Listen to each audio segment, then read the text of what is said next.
नमस्कार। आप सभी का आप सभी के अपने चैनल जय गुरुदेव उत्तराखंड पर एक बार फिर से बहुत बहुत स्वागत है। आशा करते हैं कि आप और आपके परिजन सभी स्वस्थ होंगे। इसी कामना के साथ बढ़ते हैं आज के अद्भुत क्रमांक की ओर। तो आज के इस क्रमांक में हम बात करने वाले हैं 4 ऐसे कारणों की जो कि आपको जीवन में पूर्ण रूप से निष्कासित कर देते हैं, बर्बाद करके रख देते हैं। तो ये 4 बातें आपको बड़े ध्यान से सुननी है।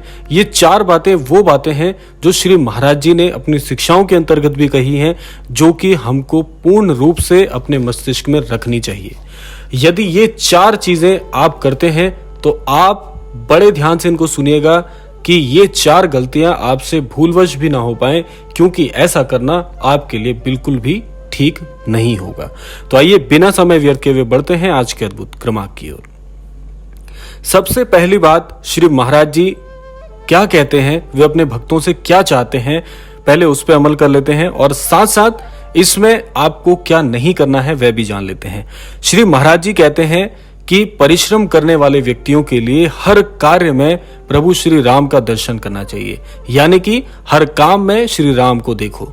यानी कि जो भी कार्य क्षेत्र से आप जुड़े हुए हैं, आप कुछ भी कार्य करते हैं, चाहे आप व्यवसायी हैं, चाहे कर्मचारी हैं, या किसी भी प्रकार से किसी भी स्वरूप से किसी कार्य क्षेत्र में किसी संगठन से जुड़े हुए हैं, तो अपने कार्य के कार्यभार को आप ऐसे करें कि जैसे प्रभु श्री राम जी उस कार्य को आपसे करवा रहे हैं, या प्रभु श्री राम जी के लिए वह कार्य आप कर रहे हैं। तो आप सोचिए कि अगर प्रभु श्री राम जी आपसे किसी कार्य को करने के लिए आग्रह करते तो आप उस कार्य को कितनी शिद्दत से करते, कितनी जिम्मेदारी के साथ करते। ऐसे ही प्रत्येक कार्य क्षेत्र में आपको अपने काम को देखना चाहिए। तो आप स्वयं से पूछिए, क्या ऐसे कार्य करने से आप कभी गलती कर पाएंगे? बिल्कुल नहीं कर पाएंगे। अब इस बात में हम गौर कर लेते हैं कि इसमें हमें क्या नहीं करना है। हमें यह बिल्कुल नहीं करना है कि अपने कार्य क्षेत्र में बिल्कुल भी कार्य चोरी नहीं करनी चाहिए। जो काम की जिम्मेदारी आपको दी गई है उस कार्य को पूरी ईमानदारी, पूरी शिद्दत और पूरे जिम्मेदारी के साथ करें, ताकि आपके उस कार्य में कोई त्रुटि ना हो पाए। आप स्वयं अपने जीवन में भी आगे बढ़ें और अपने कार्य क्षेत्रों को भी आगे लेकर जाएं। तो इसीलिए एक नियम बांध लीजिए जीवन में कि मेरे द्वारा जो कार्य मेरे ऊपर छोड़ा गया है, जिस कार्य का मुझे कार्यभार सौंपा गया है, उस कार्य में अपना 100% दूंगा या दूंगी और अपने कार्य क्षेत्र का सदैव विकास करें और अपने जीवन का भी विकास करें। इसीलिए यह गलती बिल्कुल ना करें। बात कर लेते हैं दूसरे नियम की, दूसरे उस कारण की कि वह कारण कौन सा है जिससे आप जीवन में पिछड़ते चले जाते हैं।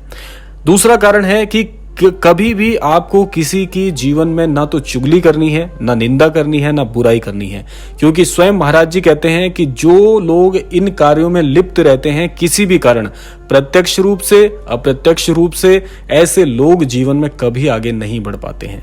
इसके अलावा महाराज जी कहते हैं कि जो व्यक्ति बेवजह दूसरों से बैर करते हैं, ऐसे लोग भी जीवन में कभी तरक्की नहीं कर पाते। महाराज जी यह भी कहते हैं कि जो भक्तन से बैर करते हैं वो निज बैरी मेरे भी बन जाते हैं। तो इसीलिए बैर करना भाव महाराज जी ने बड़ा ही गलत बताया है कि जो लोग इन कार्यों को करते हैं, परस्पर करते आ रहे हैं, नियमित रूप से करते आ रहे हैं, वो लोग जीवन में चाहे कितना परिश्रम कर लें, लेकिन उनकी यह बुराई, उनकी यह एक बुरी आदत उन्हें जीवन में कभी आगे नहीं बढ़ने देती, और आगे बढ़ना तो दूर, वह धीरे धीरे स्वयं को पूरी तरह से बर्बाद कर लेते हैं।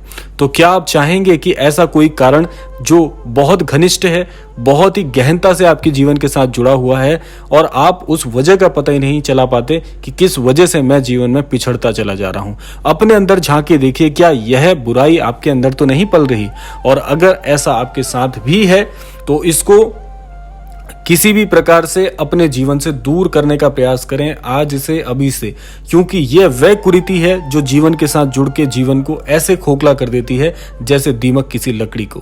तो इसीलिए जीवन में इस बुरी आदत को तुरंत निकाल फेंकिए और अच्छी आदतें अपनाइए। जीवन में बहुत कुछ है अच्छा अपनाने के लिए। एक बार आप कदम आगे बढ़ाकर देखिए, श्री महाराज जी का अमोघ आशीर्वाद आपकी ओर ना जाने कितने पग बढ़ाकर आपके जीवन को बहुत सार्थक कर देगा। बात करते हैं तीसरे नियम की, बात करते हैं उस तीसरे कारण की जो कि बहुत सारे लोग गलत तरीके से अपने जीवन में निभाते आ रहे हैं। तीसरा कारण है आपकी बर्बादी का। जीवन में जो लोग परेशान हैं वह है किसी दूसरे व्यक्ति के साथ छल कपट, धोखाधड़ी, ये वे चीजें हैं जो भूलवश भी आपको नहीं करनी चाहिए। और बहुत ही खेद होता है ये बताते हुए कि आजकल ये चीजें बहुत प्रचलन में है। धोखाधड़ी, दूसरों के साथ जालसाजी करना, छल करना, कपट करना, ये वो कारण है जो आपको स्वप्न में भी नहीं सोचने चाहिए ऐसी चीजें। और ये चीजें प्रत्यक्ष रूप से आजकल हो रही हैं, तो इन चीजों में भी लिप्त मत रहिए, क्योंकि ये वो कारण है जो भले ही आपको किसी कारणवश आज तो थोड़ा लाभ दे देंगे, आज तो थोड़ा आपको धनवान बना सकते हैं, लेकिन इसका जो अंततः फल होता है वो इतना बुरा होता है कि आप सोच के भी बहुत दुखी हो जाएंगे, बहुत परेशान हो जाएंगे। तो ये वो आदतें हैं जो आपको अपने जीवन से निकाल फेंकनी है। ये चीजें आपके जीवन पर बहुत बुरा प्रभाव डालती हैं, क्योंकि जब आप किसी के साथ छल कपट करते हैं तो उसकी मन से निकलने वाला जो दुख होता है वह आपके जीवन को दुख से भर देता है, और फिर आप सोच नहीं सकते, चारों तरफ से आपके जीवन पर ऐसा आक्रमण हो जाता है बुराइयों का, कुरीतियों का, जीवन में दुखों का, जिसका कोई पार नहीं दिखता, और अंत में आप परेशान होकर ईश्वर को याद करते हैं।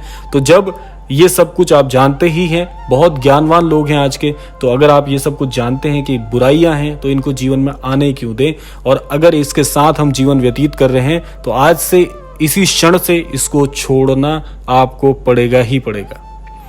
बात कर लेते हैं चौथे कारण की, जो हमारे जीवन में एक बहुत बड़ी परेशानी बनकर आता है।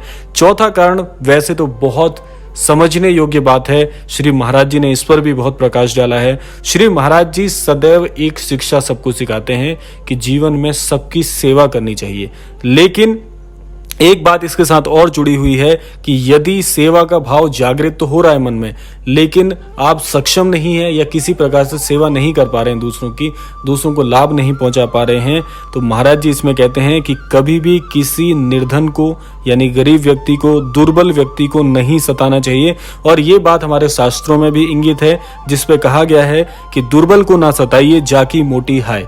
यानी कि अगर आप दूसरे किसी निर्बल व्यक्ति की सहायता भी नहीं कर पा रहे हैं तो उसे दुख भी मत पहुंचाइए, क्योंकि ऐसे व्यक्ति की जीवन में जब हाय लगती है तो आपका जीवन अस्त व्यस्त हो जाता है। और इसीलिए कहा जाता है कि निर्धन, दुर्बल का जो होता है वह प्रत्यक्ष रूप से ईश्वर होता है, क्योंकि उनकी बात ईश्वर प्रत्यक्ष रूप से सुनते हैं।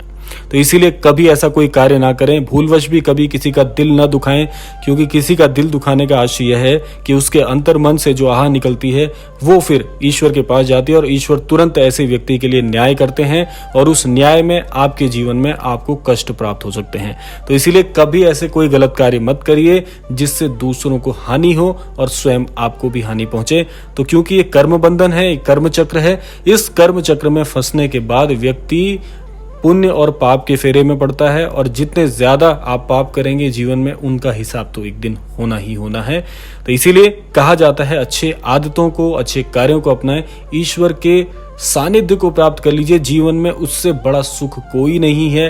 धन, संपत्ति, सुख, समृद्धि, ये सब कुछ क्षणिक चीजें हैं जो कि एक सीमित समय तक आपके जीवन में रहेंगी और उसके बाद ओझल हो जाएंगी। लेकिन प्रभु का न्याय, प्रभु की भक्ति, प्रभु का ज्ञान और प्रभु का दर्शन इतना अनंत है जिसका कोई छोर नहीं है, और इसमें जो आनंद है वो जीवन की किसी वस्तु में नहीं है। तो यह था आज का अद्भुत क्रमांक। आशा करते हैं ये क्रमांक आपको पसंद आया होगा। इन 4 कारणों का जीवन में विश्लेषण करिए, जो बुरी आदत है उसे दूर करिए और ईश्वर के प्रति आस्थावान बने रहिए। इसी कामना के साथ विदा लेते हैं, लेकिन विदा लेने से पूर्व समय है प्रार्थना का। यही प्रार्थना करना चाहूंगा कि श्री महाराज जी सभी को सन्मति प्रदान करें, सद्बुद्धि प्रदान करें और इस संपूर्ण सृष्टि का कल्याण हो। इसी कामना के साथ विदा लेते हैं, मिलते हैं अगले क्रमांक में। तब तक के लिए जय श्री राम, जय गुरुदेव, जय उत्तराखंड।